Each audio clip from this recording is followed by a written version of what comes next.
Merci Lire, mais là je suis un peu perplexe parce que vous êtes tous les deux d'éminents urologues et vous me présentez chacun une étude très bien faite dont les résultats sont totalement opposés. Bon, ça arrive dans le milieu médical.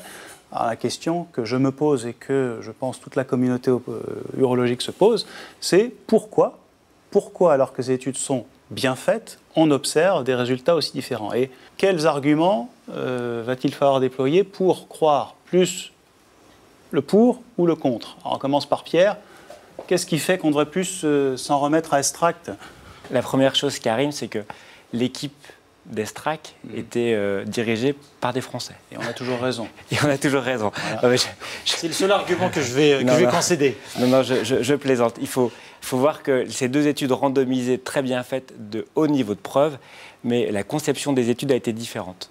Et on peut noter une rigueur peut-être plus importante dans l'étude Estrac, et notamment dans la relecture des scanners. Les scanners étaient relus à l'inclusion par des relecteurs indépendants dans l'étude Estrac, et puis également, ces scanners étaient relus par des relecteurs indépendants au moment de la récidive, ce qui n'était pas le cas dans l'étude Assure. Et puis la deuxième chose, c'est que les deux populations étaient différentes. Dans l'étude Estrac, les patients étaient certainement plus à risque, puisque dans l'étude Estrac, les critères d'inclusion étaient nécessairement au moins un PT3 et éventuellement des ganglions positifs. Alors que dans l'étude Assure, pouvaient être inclus des PT1 avec un haut grade. Ça veut dire que les patients n'ont pas été sélectionnés de la même façon. Estrac a sélectionné des patients qui étaient encore plus à risque que Assure. Oui, tout à fait. Quand on regarde sur cette image, vous voyez en fait que seuls 55% des patients inclus dans Assure auraient été inclus dans Estrac. L'autre chose, c'est que les doses administrées étaient différentes. Dans l'étude Estrac, était tolérée une diminution de la posologie du sunitinib à 37,5, alors que dans Assure, le sunitinib pouvait être diminué à 22,5. Et puis quand on regarde la dose cumulée de traitement pour les patients, on s'aperçoit qu'elle est supérieure dans Estrac que dans Assure. Pour résumer, tu nous dis que Estrac a pris des patients plus graves et qu'ils ont été mieux traités que dans Assure. Ce qui expliquerait la différence et qu'en plus l'évaluation est plus indépendante et mieux faite dans Estrac. Eh bien, je vais te répondre, mon cher Pierre, que j'ai énormément d'arguments pour dire que les griefs que tu reproches à Assure ne sont pas si nombreux que ça et qu'au contraire, j'ai énormément d'arguments en défaveur du traitement adjuvant. Il faut savoir de quoi on parle ici. On parle d'un traitement adjuvant chez des patients qui ont une tumeur localisée dont l'objectif principal est de les guérir. Or, les deux études, y compris celles que tu défends, ne montrent pas un bénéfice en termes de survie globale.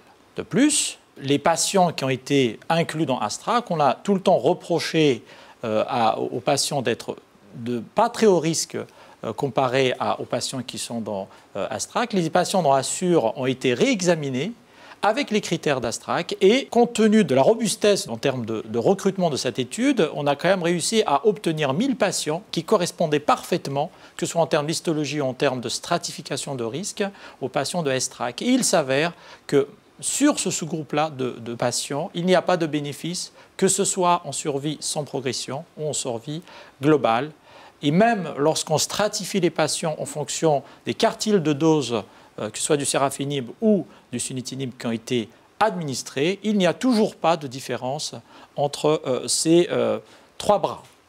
Une méta-analyse globale qui a été faite, qui fait partie de l'addendum des recommandations de l'Association européenne d'urologie, montre que la méta-analyse des deux études n'est pas en faveur du traitement adjuvant.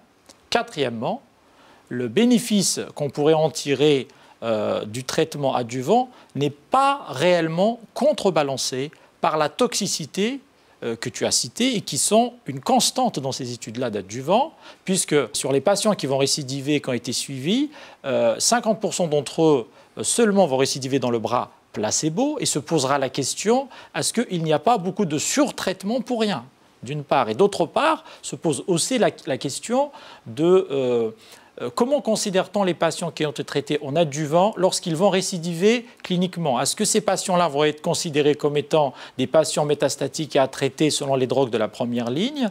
Existe-t-il des questions liées à des effets rebonds? Existe-t-il des inquiétudes à avoir quant à la résistance primaire à ces thérapeutiques ciblées de type TKI? Et enfin, la question de mettre en place un traitement lorsque le patient progresse n'est pas si évidente que cela, puisque, y compris dans la population métastatique, la récidive et la progression est très hétérogène, et il existe des patients qui, certes, vont récidiver, mais qui vont rester peut-être longtemps asymptomatiques avec un petit volume tumoral.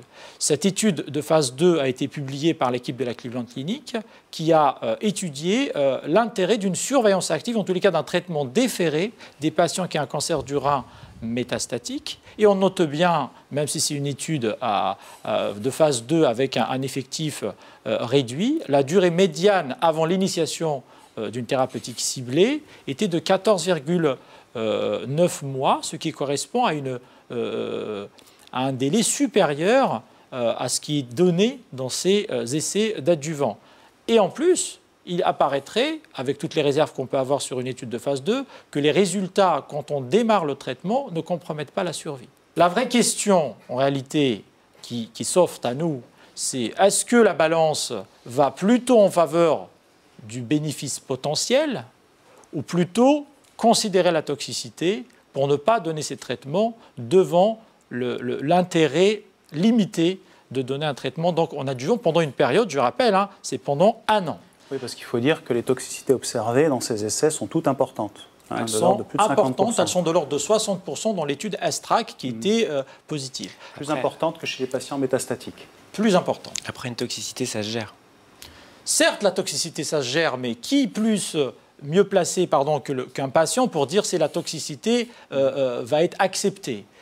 Ceci est une enquête qui a été réalisée auprès de patients métastatiques à qui on a demandé si ils devaient prendre une thérapeutique adjuvante sans bénéfice sur la survie globale, mais uniquement un bénéfice en survie sans progression. Eh bien, figurez-vous que la plupart d'entre eux ont répondu, si on doit se calquer sur les résultats de l'étude ASTRA, que 70% d'entre eux ont dit non, je ne veux pas prendre ce traitement. Et donc, la vraie question, c'est le bénéfice n'est pas certain, les effets et les inconvénients sont nombreux, peut-être qu'il faut s'abstenir, en tous les cas, en l'état actuel des connaissances.